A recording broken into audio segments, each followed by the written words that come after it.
The new Philippine tourism slogan is also getting world attention, but for all the wrong reasons.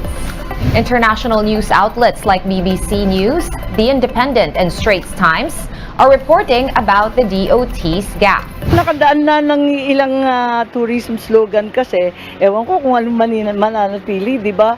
Nagdaan tayo, anong una, yung bisita be my guest, tapos naging, ano ba yun, offer the best, tapos naging love the Philippines. Alin na nga ba, sister? Tayo, kumbaga po, sa DOT and yun nga, sa DDB Philippines, kinuha po na kontakto. Ay, wag na tayo sumali sa kuyog. Talagang kinukuyog na ng bongga. Parang napakalamian ng unfortunate oversight. Imposible naman kasing unfortunate oversight na nag-research ka ng rice terraces at malinaw na nakalagay dun sa rice terraces ay Bali, Indonesia. That's a deliberate use of a stock footage. This is beyond unfortunate oversight.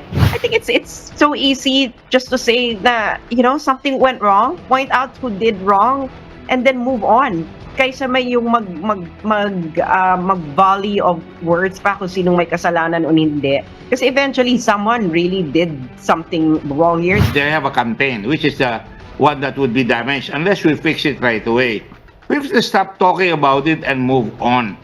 Not to forget about it, but to make sure that we don't make it bigger than it. We don't make the deception bigger and make us the laughing stock of the world. Move on, and let's say tourism. I think all those folks in the Department of Tourism did want this. I don't think the advertising agency wanted it. Of course, they have to own up to it, fix it, and then reload and move on. Is it already time to move on after the Philippine tourism blunder that landed us in international headlines? After all, the ad agency handling the Love the Philippines campaign has owned up to the mistake of using stock foreign footage in a video that launched a new tourism slogan. More than moving on, how does the Philippines move forward after this gaffe? How much damage control is needed for a tourism campaign that seemed to have started off on the wrong foot? We discuss in this episode of The Chiefs.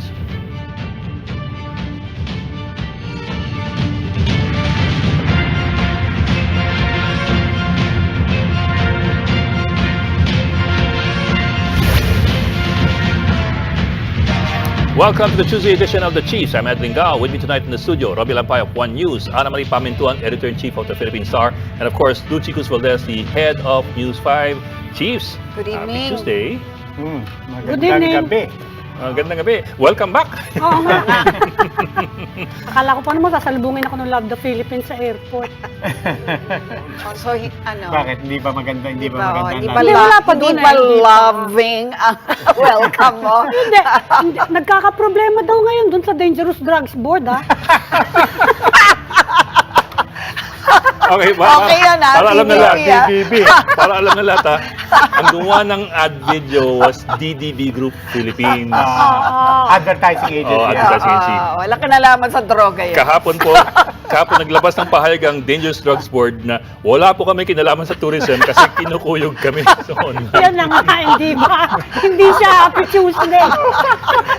So, Wag niyo na po itag. Wag niyo na itag ang Dangerous Drugs Board. para po klaro, Dangerous Drugs Board has to do with drugs, not tourism. You do not want to get the attention of the Dangerous Drugs Board. That said, medyo namimilipit din ngayon ng DDB. Ika nga ni Senator Amy Marcos, kuyog na sila along with the DOT. Grabe. But so much to talk about with regard to that issue kasi it's supposed to be, you know, to present the best face of the Philippines. Yes. And now everybody's talking about us in the wrong way. Bigla naging unlovable, ano? I mean, talaga naman, di ba? I mean, on the one hand, I don't think you need to be on either side of any issue.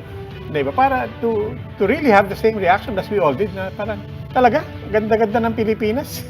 Kukuha pa tayo ng... No, but I'm wondering if the word has gone out to the four corners of the globe, or tayo lang to, self-deprecating again and laughing at ourselves, because after all, it was really only, the video was only rolled in the actual event, and then syempre nag-viral lang siya dito. No, it was posted in the DOT page.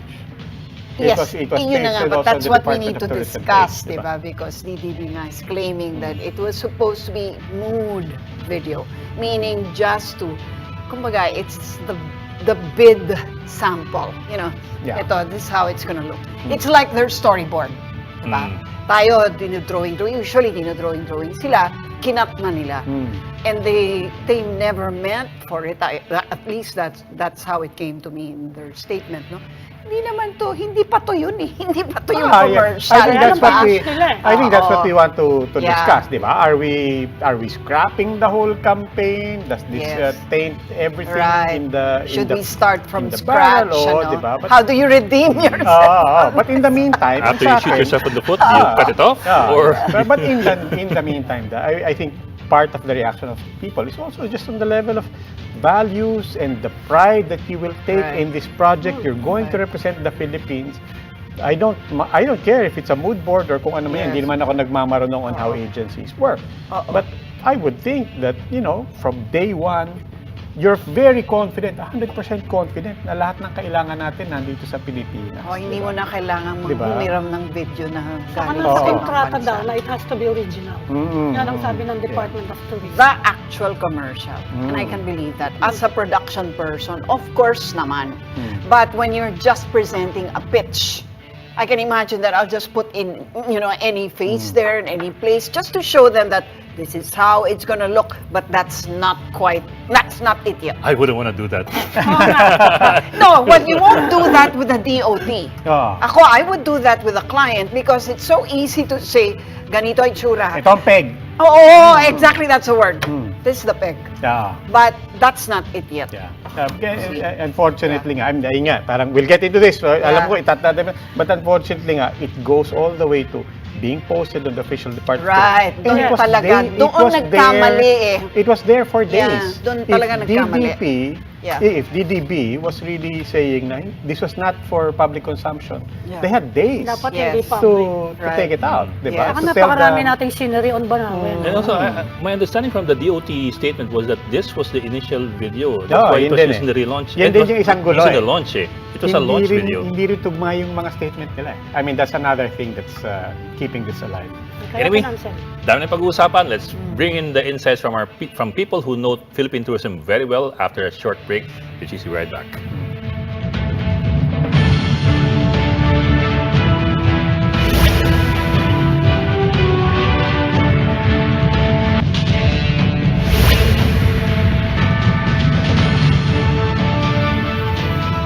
Walang tigil ang usapan namin dito. We're still talking about the controversy surrounding this new Love the Philippines campaign.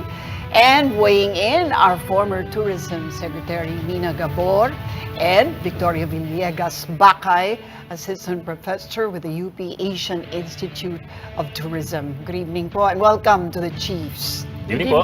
Good evening. Good evening. Good evening, Miss Lucy. Hi. So we'll start off the discussion by asking you first what your reaction is to this whole gulo. I don't even know what word to use for this. Grabe. It's a Well, fiasco. Lucy, I was there for that night. Oh, you were? Yes. Okay. And sa totoo lang, everything happened so fast and there was so many things happening. I didn't even look at the video.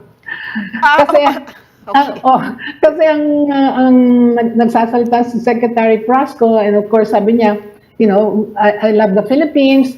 And certainly in our table, nandun kami ni na Bertie Lim, sina Wanda, sina Rafi. Former tourism And, we were secretaries. talking about it and I was saying that okay siya, no? Sabi ko kasi at the end of the day, after having had all the experiences of more fun in the Philippines, Wow Philippines, parang yung experience ngayon is a definition of how you feel about the Philippines, no? Right. And I said, I love it. I said, ang normal sa atin, pag nagustuhan natin, I just came from Bohol, and I said, I love Bohol, I should go back, Right. So, it was something that was so not natural, and I thought that it was a good campaign. And to be fair, the videos ran for an average of 2-3 seconds. Too short Yeah. to even determine whether they were, di ba? Nakakapiya pala yung Oo, di ba? Except for the kapiya of, talaga, hindi ko- sorry, hindi ko of the pilot Nung in the sinabi sa akin na may nangyari, sabi ko, ano kaya yung nangyari doon? Because everything just went well, And I was surprised. And then when they said about the videos, certainly the ad agencies should have been more, discreet in actually using some of those kanilang mga coming from different countries, yung mga films, yung mga docus, no? Unang-una, dapat nabanggit na nila na, kung either it's for release or not for release, no? Yes.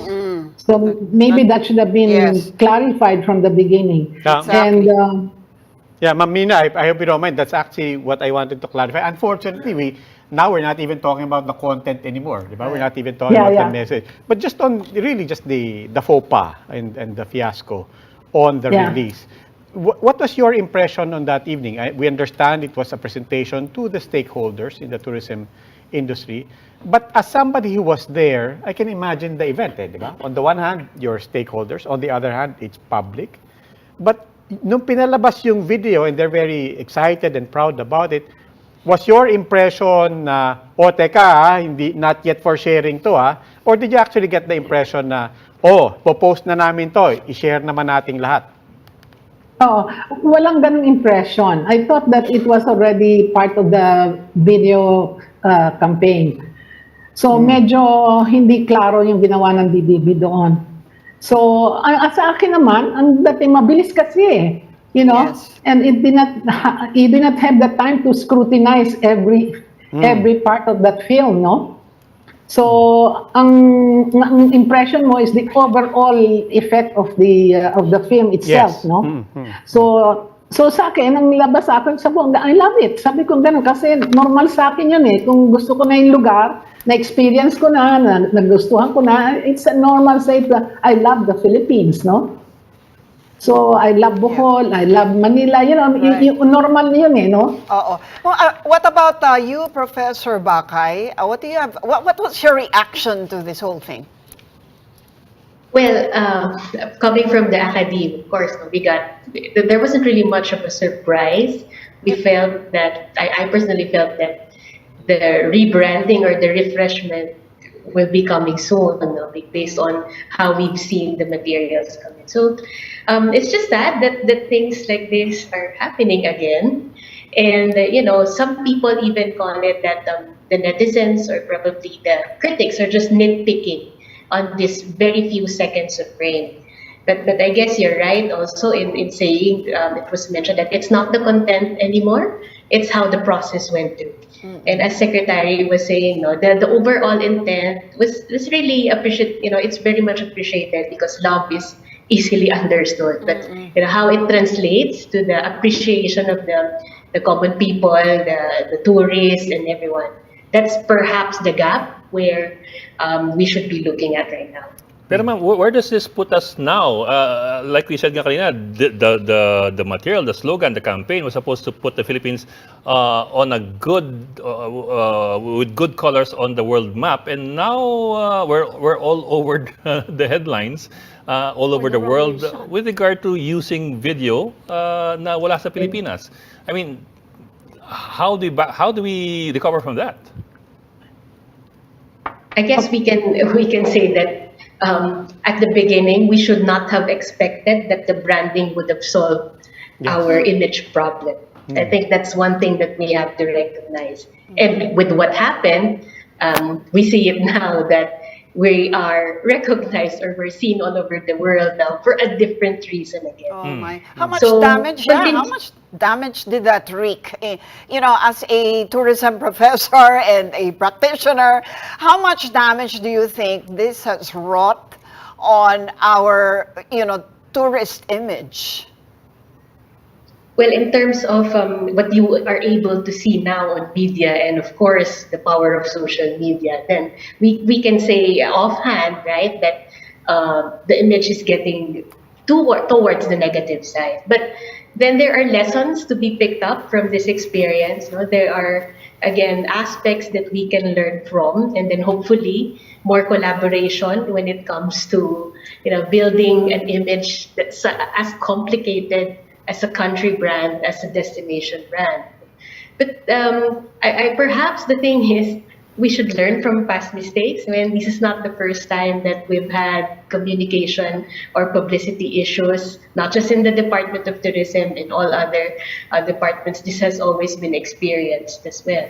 So there, we just need to really look at what can we pick up from this experience, and maybe get the direction from DOT. Where do they want this to go forward? Ms. Gabor, when you were Tourism Secretary, you put emphasis on marketing. Sa tingin niyo, anong impact neto by way of marketing the Philippines? We're supposed to be relaunching the Philippines after the pandemic lockdowns. Ano kayang impact niya? Lasting ba yun o madali lang namang ma-rectify kapag ganyan?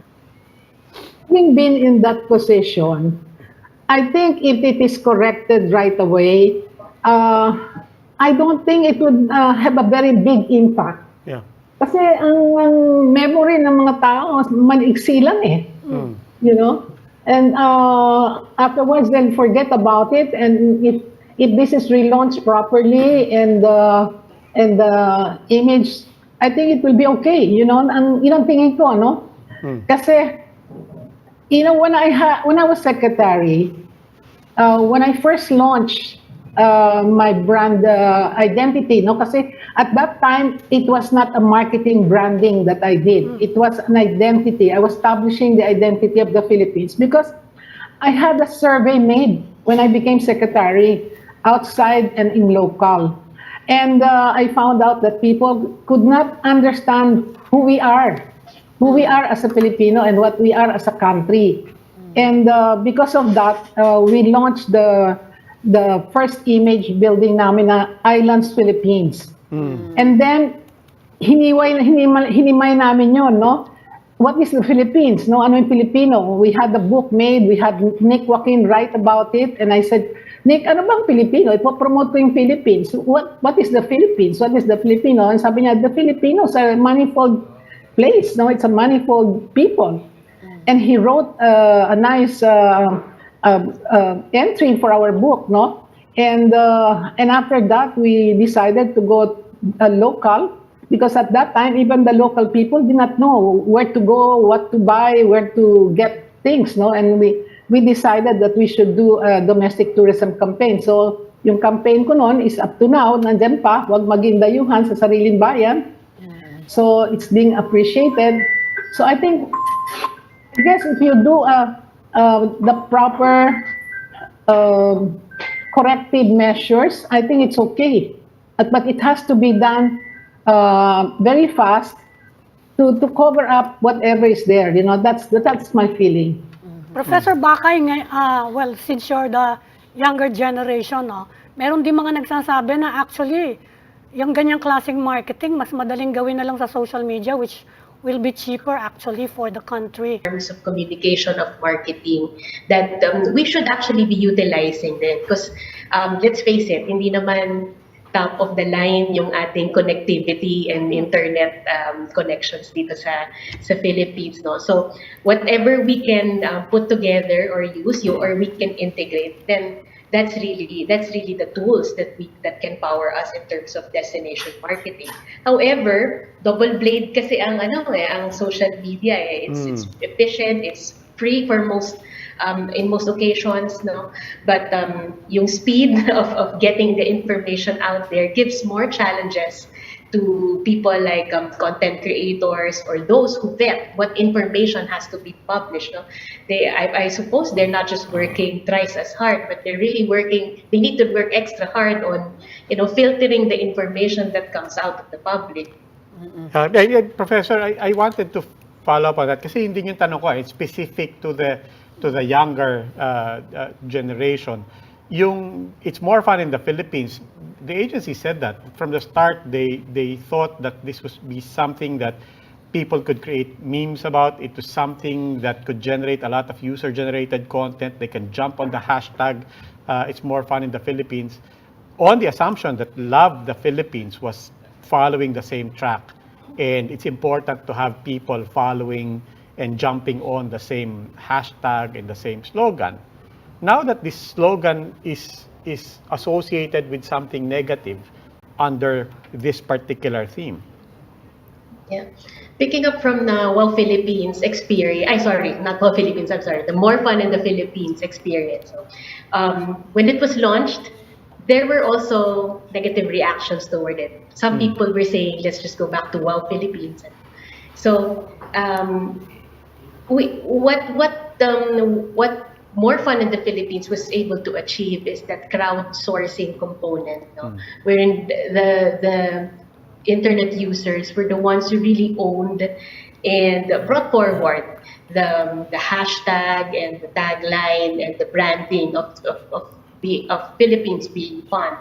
Now, how with Love the Philippines, no, supposedly we wanted, I guess that the DOT wanted that they would have that same effect. But perhaps the difference when More Fun happened is that we didn't have these issues of foreign video clips in our own content, right? And I remember the secretary then, he really supported by saying that fun can be interpreted in many ways. No? So although we heard this reaction or the statement also from Secretary Frasco, interpreting what love means, it's unfortunate that there was this incident already that happened wherein the foreign video clips were seen on the main material. So in terms of damage, that's perhaps where we should be really focusing on, not to repeat those mistakes, especially in a high campaign like this one. Pero ma'am, just to follow up on Robbie's question, yun nga, there's a lot of user-generated material coming out now.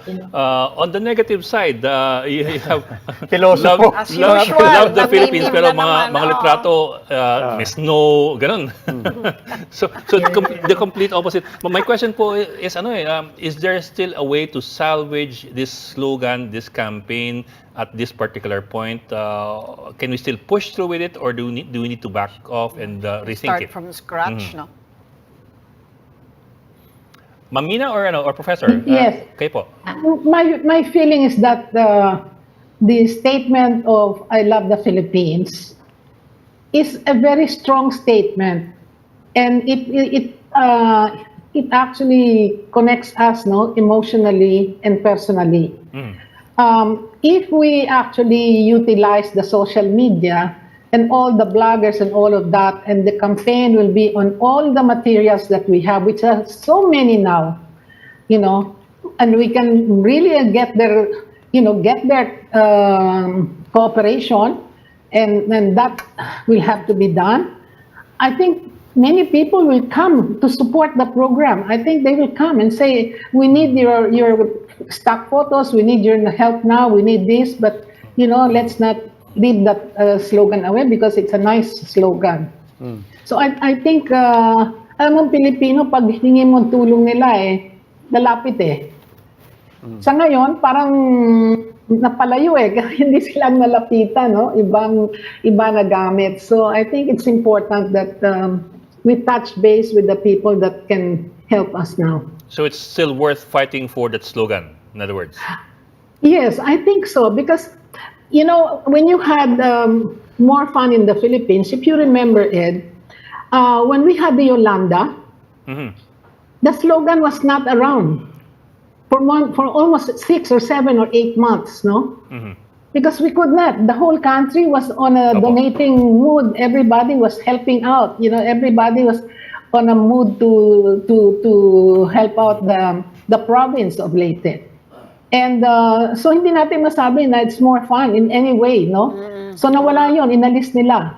So there are things that happens, no? In many of when you do your slogans. And then when we had the Wow Philippines, which was a continuation of which was done by Dick before Jimenez. Okay sana, no, na natuloy sana yung Wow, but it gave also experiential feeling, no? When you say wow, yeah, it's almost like I love the Philippines. Wow Philippines, no? And I think Secretary Frasco that night made mention about the wonders of the Philippines. That she felt that I love the Philippines was a stepping stone to the next area of definition of the slogan. How was the process during your time, Secretary Gabor?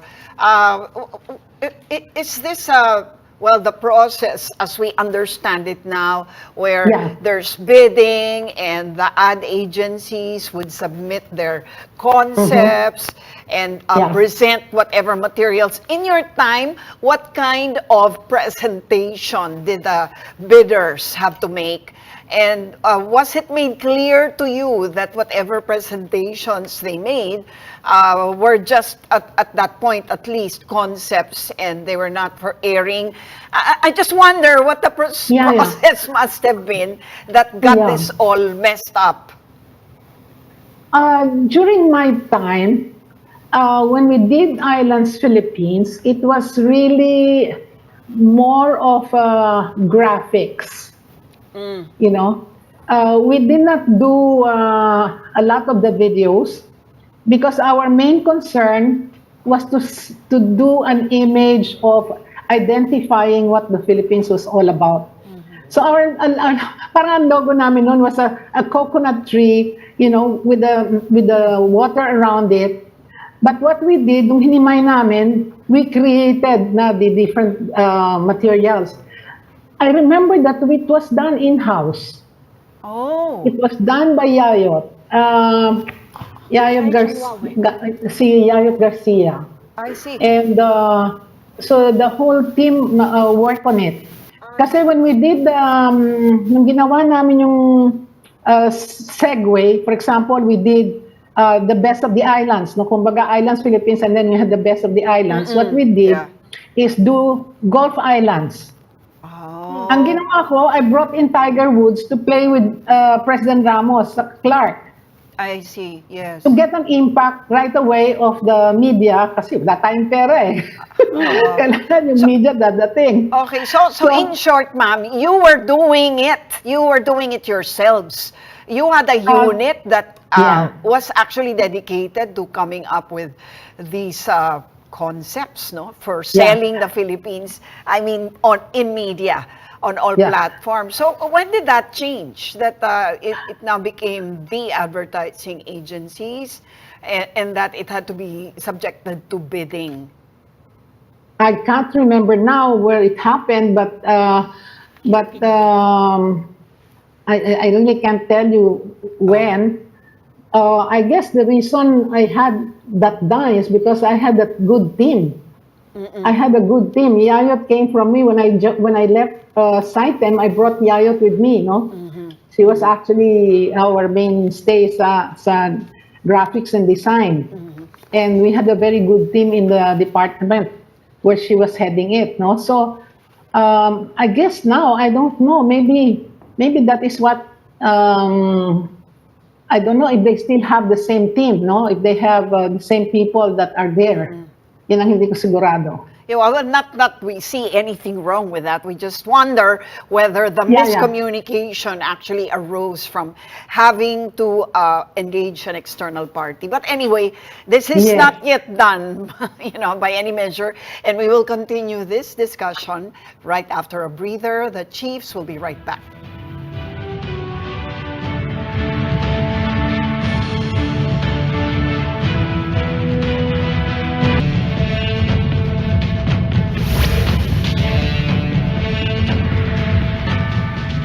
We're still talking about the Love the Philippines controversy. Still with us, former Tourism Secretary Mina Gabor and Victoria Villegas Bacay of the UP Asian Institute of Tourism. Ms. Gabor, I remember former Tourism Secretary Dick Gordon telling us yung Wow Philippines niya, libre din yun eh. No cost to taxpayers. And I remember, ang nagkaroon ng 5 billion budget for marketing was the It's More Fun in the Philippines. I only remember kasi nagkaroon ng controversy over the amount. Ngayon, we're being told that this Love the Philippines campaign is going to cost us 49 million pesos. What do you think of that kind of budget? In this digital age, sa tingin nyo, is it enough? Sabi nila kasi we're competing with a lot of countries. Or siguro, Professor, you can tell us nga, balik dun sa tanong ko na may social media naman bakit Ang laki-laki ng budget natin. Anyone can answer. Yeah. First of all, I think social media and the major campaign materials should go hand in hand. Kasi doon hihimayin ng mga vloggers lahat ng mga kailangan nila sa social media eh. I don't know about the 49 million. Maybe it's a total campaign that maybe they have planned out over the years. I don't really, it's very difficult for me to make a comment on that because I'm not privy to that. I will have to take the word of the secretary, that if she says that they did not pay for it, then I believe what she says, no? My only concern is that ang importante siguro dito is ma-establish yung main concept, no? So that the people can actually work on the different aspects of the concept. And it takes a little bit of gathering the bloggers and all that. We've done that because we just had an international event 2 months ago. And we got the help of all the bloggers. We met them, we met everyone and explained to them, And after that, we just let them and they all wrote slogan, really honest. I think it's a nice slogan that is, after all the experiences that people have had, having more fun, having Wow Philippines, I think it's a natural... Rub the Philippines tuloy. Rub the Philippines. Meme na naman yan. Local vloggers, do we also love the people to know about?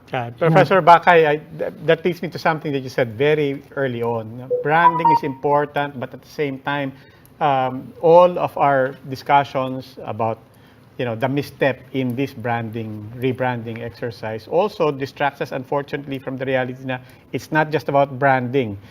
We're all focused on this because we know it's big, but at the same time, as you reminded, this is not the be-all and end-all of tourism in the Philippines. Yeah. Talk to us about what are the other things that we could also be focusing on, that if we were as passionate about the other areas as we are about this particular episode, maybe tourism really stands to get a big boost for the Philippines. I guess before we say, yung sabi nga nila, para daw kasing inuutusan mo, love the Philippines. Before we ask them to love us, then we need to introduce ourselves muna, di ba? Unlike our competitors like Thailand, Singapore, or Malaysia, the international world travelers know them already by heart. They don't have to ask them to love me. Ganyan. Parang hindi ganun yung premise. Because they have tourism-ready products, meaning whether it's international or domestic tourists, it would be convenient for the travelers to move from one destination to another. Okay? They have prepared these itineraries or circuits or travel plans that can easily be replicated by the tourists themselves if they want to go on their own, or if they want to be contract the service of travel service providers. Okay? So for me, it's very important that we know what we are marketing, and that's the question of what is really our product. So as much as we want to give emphasis on the brands that we have, we also need to look into how we are creating the tourism products that we are offering to the domestic market and to the international market. Professor Bakay, let me just go back to a question Ami asked earlier. I have to tell you, first of all, I have no idea about the costings of these things. But in the age of social media, should these things cost more than they used to? In other words, kung dati, malilit lang yung ginagastos, mga 5 billion thereabouts, would it be fair na at this particular point where everybody's a vlogger, blogger, and well, not an influencer, but you know what I mean, that it would and should cost more to launch a campaign like this? Pwedeng magtako ako ng isang tanong, maybe just to prompt also by way of comparison, I think it's fair. We keep looking at Thailand as a peg, we keep looking at Malaysia as a peg for their tourism programs. How much are they spending just on the branding of that? Para rin realistic yung expectations natin. I think yung first question natin, no, do we really need to spend? No? So while social media is most of the time free, we need to recognize the hard work and the talent that we need to make our social media campaigns work. So there has to be a lot of strategic planning in terms of the communications that you put together. No? And if we're saying that social media is free, the budget is free, then maybe we won't be able to get that much of a quality work if we're not ready to spend for it. And then in the aspect of what are the other things that we need to include in that budget? I'm actually interested to see on what that 40 million campaign budget entails. No? Because as Secretary Gabor mentioned earlier, it could be a whole the whole budget of a campaign, which already includes the trips and everything. But if we will be saying that this is just for the branding campaign, I feel like we need to expect more from it, no? Not just this new set of logos or new set of videos. It has to have that strategic direction already on the next communication, the communication channels that we will be using for this, and then materials that will be launched for later, no? Especially for those who are tech savvy and would be really relying on the internet or mobile applications to get information about the Philippines. Professor, and Miss Gabor Yeah. as well. Are you seeing any silver lining at all? Kasi sa entertainment, sabi nila any publicity is good publicity eh. Total, nandito na rin lang tayo, may high awareness natin. Yun ang sinasabi Mataas na rin lang yung awareness ngayon. You might as well use this para to highlight na, actually talagang magandang Pilipinas and there's a lot to love here. It's really more Pwede fun ba yun? in the Philippines. More fun and it's a lovable In many place. ways. Oo nga, oo. Pwede na rin yun. Are you seeing that kind of silver lining? I think so.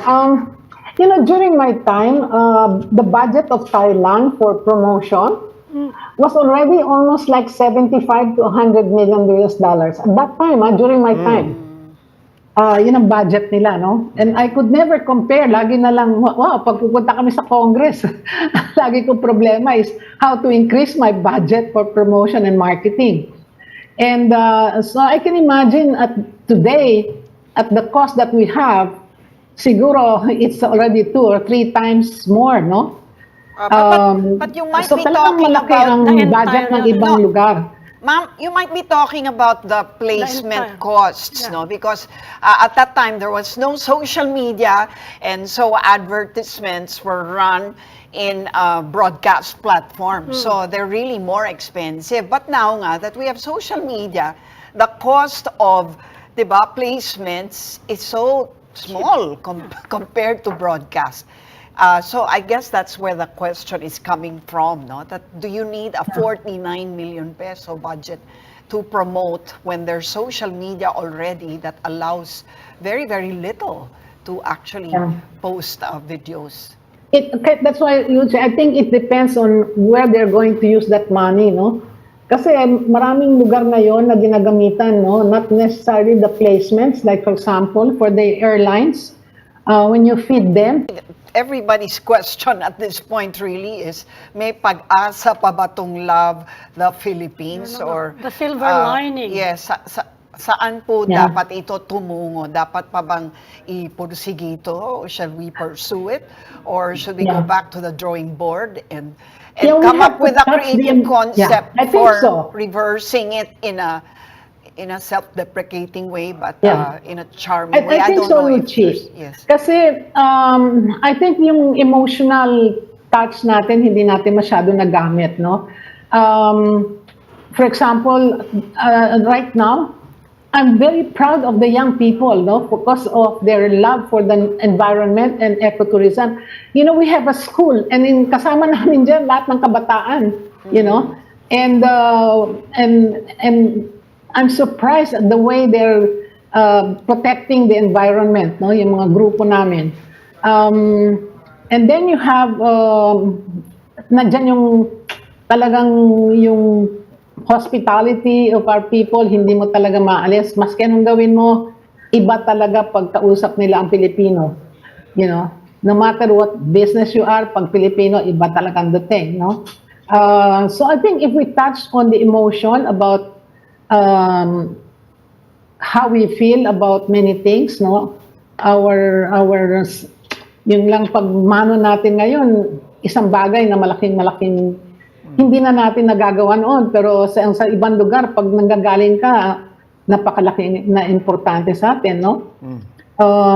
I really think that if we touch on the emotions and work on the different sites and what you can see in the different sites, like for example, in Bohol that I came from just recently, although nandiyan ang chocolate mountains Hills. na yan natin, iba pa rin yung iba pa rin yung meeting the people of Bohol. You know, the way they take care of you, the way they guided us, ang laki ng bagay. So I think if we touch on the human aspects of how a Filipino treats the tourist, there is a big things that can happen on this program. Ma'am, and to you also, Professor Bakay, so we can also not lose sight of our objectives here. Diba? Parang hindi naman natin inuungkat itong Love the Philippines campaign all the time just so for the sake of it. But we all want to get tourism back on track. But what are you, just to remind us, and the DOT has said this is based on data, this is based on research. But from what you've seen also through the years, particularly from the perspective of foreign visitors to our islands, ano ba talaga takeaway nila? We know about the people and so on, but if you can dive a little bit deeper and below the surface, what do they say? And I ask this again, trying to be on balance. I imagine they come here, they love the people, they see the traffic, they see the airport. The first and final touch point is the chaos. They probably experienced price gouging, but they've seen the beautiful beaches, the beautiful islands, the wonderful people. On balance, what sticks out for you as things to remind in terms of values and emotions that visitors to our islands do in fact find lasting in them? I guess what really sets us apart in terms of the value of the Philippines as a tourism destination is the experience that the tourists, the visitors have in here. So all those negative things that they might experience in the Philippines, for sure, they would have a similar experience in other countries or in other destinations. And that's perhaps one challenge as well for the Philippines. We have similar products or offerings like what our neighbor countries would also have. But it's how we present our values, it's how we present our culture, it's how our people interact with the visitors. I've seen that in studies, no, that's one of the top reasons why visitors would often come back. Okay? And then, of course, since typically we're still at the emerging level, no, not a lot of our destinations have been explored. No, we have popular destinations, but we still have a lot more, no, that could offer various experiences. So yung excitement or yung thinking that there is something more to go to or something more to explore, that's what we are able to offer as a country, no? Because of the variety of the locations that we can go to. Pero looking at dun sa sinabi niyo kanina na, is there really a silver lining out of this, no? I suppose that we have to find it. We need to pick up from this experience, not only because it's the job of the DOT to get us back on track in terms of branding and tourism, no? But think about all of the people who were not able to work during the pandemic and all, no? So a lot of workers in the tourism and hospitality industry is really hoping for that revenge tourism or yung revenge travel na businesses, diba? So, bukod sa kailangan gawin ng DOT, ng government natin, itong maayos na branding na campaign, no? Kailangan din naman ng Filipinos ng something to look at, no, in terms of positive experience within our country. And when we present ourselves to other countries, to the international market. And ayun, going back, that's what would really set us apart. How we interpret our culture when we share it to our visitors. That's really something that other visitors cannot probably have in other countries. But Madam Secretary and Professor, there are also those who say that baka we're changing our slogans too often. Of course, it's our prerogative. Pero there are other countries, like for example, Incredible India has been around since I think 1972. And they relaunched again in 2002. Malaysia Truly Asia, I think, has been around since 1999. And they've kept to their slogans, these examples, but they would only tweak them once in a while in terms of imaging, in terms of the fonts, and in terms of the colors. But otherwise, they stay on. I'm wondering lang, what do you think about how often we've been changing our slogans?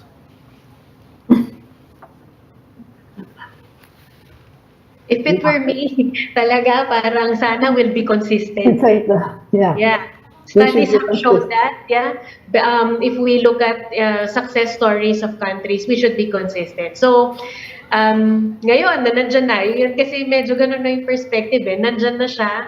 Although sabi nila there's not, but no funds were used for this, but resources have been allocated already. We've spent time already. The secretary even attended the launch, diba? So, marami ng efforts toward this. So, I guess the thing now is that we just really have to make good at this direction that we chose. No? Otherwise, Pero- it will require more fund in the Philippines. She couldn't resist that. No, but that's true. I agree with you. No, Miss Gabor, we also had tourism industry players here. Sabi nila, with every change of slogan, gumagastos sila actually eh. Yeah. Mga letterhead nila, pati yung mga hotels, yung kanilang advertising materials, which they produce themselves, nawawala doon. They have to rework everything at nagagastosan sila, pati sa mga marketing ano nila, mga posters, mga ganon-ganon. What do you think of that? I think the most important is really having one type of slogan and continue with it along the way, no? In fact, Thailand, yung amazing Thailand nila ngayon, they just drifted a little bit, no? And they've done the same thing, no? Amazing Thailand. And now they're looking at all the historical, museums and all of that. Siguro, importante siguro that we are able to really, when we do this now, we should really look at something that will be for long term. And that we look at it that nobody is going to change it, no? It depends really on the kind of program that you have. Luci, remember I started the Bring Home a Friend program? Yes, that's right. It has been done several times, no? And in fact, they asked my permission. I said, no need to ask my permission. That's already DOT property now. But it continues because it's a good program. And it's being utilized and being continued by the secretaries, no? And they realize that it is a good program and therefore they're using it. In fact, when they launched yung Bisita, be my guest, no? Secretary Frasco was very thankful that we had to bring home a friend, and what she did was just to realign, the program so that they're able to connect with the overseas Filipinos, which is okay. So I can see that if there's a good program, it can be continued on a long term, and I think that is what we have to look at it at the moment. And I'm sorry, but right now, my feeling is that I love the Philippines. It's a good program. It's too bad that this thing happened, but I think it can be changed to something more that can actually be utilized for a long time. So it's just a matter of changing it every so often, you know. Maybe that's one, no, that we can do, and unless they can choose for another statement, another program, then let's look at it. Sige But I po. think it's got to be for long term. Okay. Ma'am and Professor, maraming salamat po sa inyo. Thank you. Thank you. ma'am. Thank you po. Thank you, Prof. That was, of course, former Tourism Secretary Mina Gabor and Professor Victoria Villegas Bakay of the UP Asian Institute of Tourism. And that is it for the Chiefs. We hope what was discussed will keep the conversation going. Ako po si Robbie Alampay. I'm Ami Paminton of the Philippine Star. I'm Lucy Cruz Valdez of News 5. I'm Ed Lingao. We are One News, all sides, all the time.